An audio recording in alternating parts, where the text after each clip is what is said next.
Des agents, des militaires dont on parlait atteints parfois après leur mission par un syndrome de stress post-traumatique. C'est le cas de l'adjudant-chef Teto Vira du régiment de marche du Tchad. Il s'est lancé ce week-end un défi un peu fou, faire 100 km en courant autour de chez lui à Orbourvire. Objectif éveiller les consciences. Noah Thomas et Florence Grandon l'ont suivi. Mission commando pour ces anciens militaires. Objectif, parcourir 100 km en un peu moins de 15 heures.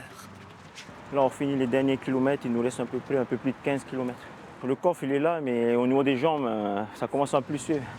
Un défi que l'adjudant-chef Teto Vira s'est lancé pour sensibiliser à une cause qui lui est chère, le syndrome de stress post-traumatique, un sujet omniprésent dans cette profession, mais encore largement tabou. J'ai été confronté à ça il y a quelques années, on en parlait beaucoup moins. Et donc forcément, c'est quelque chose qui me touche. Et donc quand j'ai su qu'il avait des problèmes, ça m'a touché forcément. Et donc je suis venu. Alors, pour Thierry, son collègue depuis une douzaine d'années, être présent à ses côtés aujourd'hui était une évidence. C'est malheureux parce que moi je l'ai connu avant et je le connais maintenant. Donc c'est sûr que c'est un homme différent de ce que j'ai connu, mais je suis là pour essayer de l'aider. L'Afghanistan, la Côte d'Ivoire ou encore la République centrafricaine, autant de missions et d'images traumatisantes intériorisées jusqu'à ce jour de mars 2023 où il fait une crise et se croit sur le front. Et là, c'était vraiment pas bien, ça a duré des heures. On est descendu dans le canapé.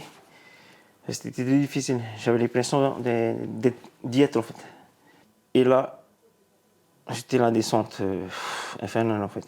Une descente, une épreuve aussi pour son entourage, ses deux enfants et sa femme qui l'accompagnent coûte que coûte. Donc on a cette première consultation avec le médecin qui intervient 4 jours après cet épisode, donc c'est très vite, où là en fait il met des mots parce que moi j'ai peur, je me dis mais quel va être notre avenir s'il quitte l'armée, qu'est-ce qu'il va faire en fait là il y a plein de choses, on ne comprend plus.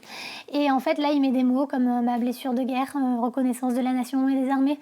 Et là je me dis ouais en fait ça existe, parce que oui on en a entendu parler mais non, ça ne pouvait pas lui arriver à lui. Sur cette lancée, le couple espère bientôt créer une association pour mettre en lien les proches de ces blessés de guerre et leur permettre d'envisager l'avenir ensemble.